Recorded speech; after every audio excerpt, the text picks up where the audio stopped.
Percentatge en volum. Una altra forma d'expressar la concentració en unitats físiques, és a dir, sense tindre en compte la composició de la substància dissolta, és amb percentatge en volum. Aquesta és l'expressió o l'equació que ens relaciona el percentatge en volum de solut amb el volum de dissolució.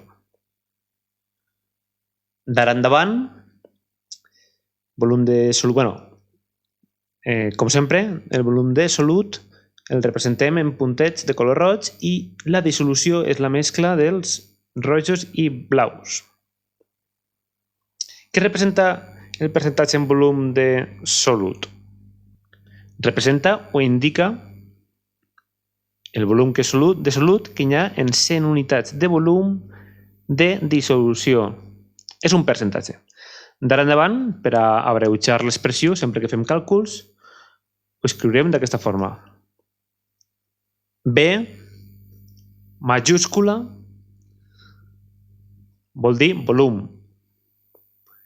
Percentatge en volum de solut serà igual a volum de solut dividit de volum de dissolució per 100.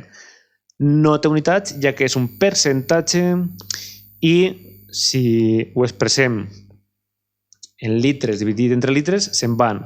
Compte, sempre que expressem amb una unitat, si aquí fiquem litres, a baix també litres. O si aquí fiquem mil·lilitres, a baix també mil·lilitres.